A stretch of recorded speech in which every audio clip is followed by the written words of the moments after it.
Cinema ಅಂತ ಬಂದಾಗ ನಿಮ್ಮ ಕಣ್ಣಿಗೆ ಬಿದ್ದಿರೋ ಗ್ಯಾಪ್ಸ್ ಏನಿದೆ ಫಾರ್ ಅ ಫೀಮೇಲ್ ಕಮಿಡಿಯನ್? ಅದೇನೊಂದು ಒಳ್ಳೆ ಆ್ಯಕ್ಟರ್ ಜೊತೆಗೆ ಒಂದು ಸ್ಟಾರ್ಟಿಂಗ್ ಪಾಯಿಂಟ್ ಬೇಕಾ? ಈಗ ಹೇಗೆ ಸಾಧು ಕೋಕಿಲ ಅವರು, ರಂಗಾಯಣ ರಘು ಅವರು, ಮತ್ತು ಚಿಕ್ಕಣ್ಣನು ಎಕ್ಸಾಂಪಲ್ ಒಂದಷ್ಟು ಹೆಸರುಗಳು ತಗೊಳ್ಳೋದಾದರೆ ಅವರು, ಮತ್ತು ಶರಣ್ ಅವರು ಅಷ್ಟೇ, ತುಂಬ ಸಿನಿಮಾಗಳು ರಿಪೀಟ್ ಆಗಿ ಅವ್ರಿಗೆ ಅಂತ ಒಂದು ಜಾಗ ಇರೋದು. This is a common observation across industries. But female comedians ಅಂತ ಬಂದಾಗ ಅದೇನೋ ಗೊತ್ತಿಲ್ಲ ನನಗೆ. ಫೀಮೇಲ್ ಕಾಮಿಡಿಯನ್ಸ್ ಇದ್ದಾರೆ ಇಲ್ಲ ಅಂತ ಅಲ್ಲ, ಇಲ್ಲ ಅಂತಾರೆ, ಎಲ್ಲ ಇದ್ದೀವಿ ಗುರು. ಬಟ್ ನೀವು ಟ್ರಯಲ್ ನೋಡೋಕ್ಕೆ ಹೆದರ್ಕೋತಾ ಇದ್ದೀರಾ ಅಥವಾ ಬೇಡ ಅಂತ ಅನ್ನಿಸ್ತಿದ್ಯಾ, ಅಥವಾ ನಾವು ಸ್ಟೇಜ್ ಮೇಲೆ ಮಾಡೋವಂಥ ಓವರ್ ಆ್ಯಕ್ಟಿಂಗ್ಗೆ ನೀವು ಏನಾದರೂ ಅದನ್ನೇ ಮಾಡಬಹುದಾ ಅಂತ ಅನ್ಕೋತಿದ್ದೀರಾ ಅನ್ನೋದೊಂದು ಪ್ರಶ್ನೆ ಇದೆ. ಬಿಕಾಸ್ ಉಮಾಶ್ರೀ ಅವರೂ ಕಮಿಡಿಯನ್ ಒಂದಷ್ಟು ರೋಲೂ ಸಾಕಷ್ಟು ನಿಭಾಯಿಸಿದಾರಲ್ವಾ? ಹೌದು, ಅದು ಅವರಿಗೆ ಕೊನೆ ಆಯ್ತಾ ಅಂತಲೇ ಅನಿಸುತ್ತೆ. ಈಗ ನಾವು ಏನೇ ಮಾಡಿದ್ರು ನೀವು ಅವ್ರ ಥರನೇ ಮಾಡ್ತಿದ್ದೀರಾ ಅಂತಲೇ ಇನ್ಫ್ಲೂಯೆನ್ಸ್ ಆಗುತ್ತೆ. ಬಿಕಾಸ್ ಅವರು 100 ಕ್ಯಾರೆಕ್ಟರ್ ಮಾಡಿಬಿಟ್ಟಿದ್ದಾರೆ.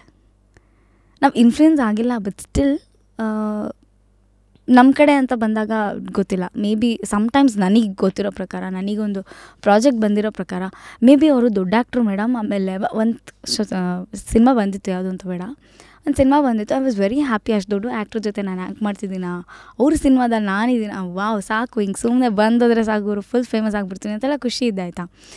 ಆಫ್ಟರ್ ದ್ಯಾಟ್ ಶೂಟ್ ಆಗೋಗ್ಬಿಟ್ಟಿದೆ. One of the heroine she was, ಅಂದರೆ ನಾನು ಅವ್ರ ಜೊತೆ ಇನ್ನೊಂದು ಸಿನಿಮಾ ಆ್ಯಕ್ಟ್ ಮಾಡ್ತಿದ್ದೆ.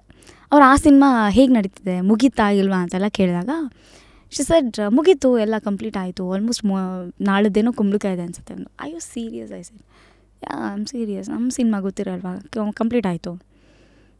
ಹೌದಾ, ಮತ್ತು ನನಗೊಂದು ರೋಲ್ ಹೇಳಿದರು, ಏನು ಮಾಡೋದು ಮ್ಯಾಮ್ ಅಂತ ಕೇಳಿದೆ. ಅದಕ್ಕೆ ಹೌದಾ ತಡಿ ಕಾಲ್ ಮಾಡ್ತೀನಿ ಅಂತ ಅಂದ್ಬಿಟ್ಟು ಇಮಿಡಿಯೇಟ್ಲಿ ಕಾಲ್ ಮಾಡಿದರು. ಇವು ಸುಸು ಹೇಳಿದಿರಂತಲ್ಲ ಸುಷ್ಮಿತಂಗೆ, why did you see the character, ಮುಗೀತಲ್ವಾ ಏನಾಯಿತು? ಇಲ್ಲ ಮೇಡಮ್, ಅವರು ಅಷ್ಟು ಜನಗಳ ಮುದ್ದೆ ಓಪನ್ ಆಗಿ ಆ್ಯಕ್ಟ್ ಮಾಡ್ತಾರೆ ಅಲ್ವಾ ಅಂತ ಡೌಟ್ ಆಯಿತು. ಅಷ್ಟು ದೊಡ್ಡ ಆ್ಯಕ್ಟ್ರಿಗೆ ಜೊತೆ ಬೇರೆ ಆ್ಯಕ್ಟ್ ಮಾಡಬೇಕಲ್ಲ, ನರ್ವಸ್ ಆಗ್ತಾರೋ ಏನೋ ಅಂತ ಅನ್ನಿಸ್ತು. ಯು ಯೋರ್ ಸೆಲ್ಫ್ ಅನ್ಕೊಂಬಿಟ್ರೆ ಹೆಂಗೆ? ಹಾಂ, ನೀವೇ ಅನ್ಕೊಂಬಿಟ್ರೆ ಹೆಂಗೆ? ನೀವು ಟ್ರಯಲ್ ಮಾಡಬೇಕಲ್ವ ಅಟ್ಲೀಸ್ಟು ಅನ್ನೋದೊಂದು ಕ್ವೆಶನ್ ಬರುತ್ತೆ. ಬಂದಿದೆ ನನಗೆ ಆ ಥರದ್ದು. ಸೊ ಆಮೇಲೆ ನೀವು ಹೇಳಿದ್ರಲ್ಲ, ಈಗ ಅವರು ಅಷ್ಟೇ, ಏನು ಸುಮ್ಮನೆ ಯಾರೂ ಹೆಸರು ಮಾಡಿಲ್ಲ. ಕಮಾನಿಗೆ ಎಷ್ಟೋ ರವಿಶಂಕರ್ ಸರ್ನ ನೋಡಿದ್ರೆ ನಾವೆಷ್ಟೋ ವಾಸಿ ಅನಿಸುತ್ತೆ. ಅವ್ರು ಆ ಥರ ಬೆಳಕಿಗೆ ಬರೋದಕ್ಕೆ ಕೆಂಪೇಗೌಡ ಸಿನಿಮಾನೇ ಬೇಕಾಯಿತು ಅವರಿಗೆ. ವಾಯ್ಸ್ ಎಲ್ಲ ಅಷ್ಟೊಂದು ಕೊಟ್ಟಿದ್ದಾರೆ, ಅವ್ರ ಹಿಸ್ಟ್ರಿ. ಆಮೇಲೆ ವಾವ್ ಅನಿಸುತ್ತೆ, ನಿಮ್ಮ ವಾಯ್ಸ ಇಷ್ಟು ದಿನ ನಾವು ಅಷ್ಟು ಚೆನ್ನಾಗಿ ಕೇಳ್ತಾ ಇದ್ದಿದ್ದು, ನೀವಾ ಅದು ಅಂತ ಅನ್ಸುತ್ತೆ. ಬಟ್ ಬ್ರೇಕ್ ಒಂದ್ಸಲ ಸಿಗುತ್ತೆ ಅಂತೀರಲ್ಲ, it might be 25 years 30 years whatever. ನೀವು ಇಲ್ಲೇ ಜೀವಿಸ್ಬೇಕು ಅಂತ ಏನಾದರೂ ಡಿಸೈಡ್ ಮಾಡಿದ್ರೆ you have to keep on trying ಅಷ್ಟೇ. ನಾನು ಅದನ್ನೇ ಬಿಲೀವ್ ಮಾಡಿರೋದು.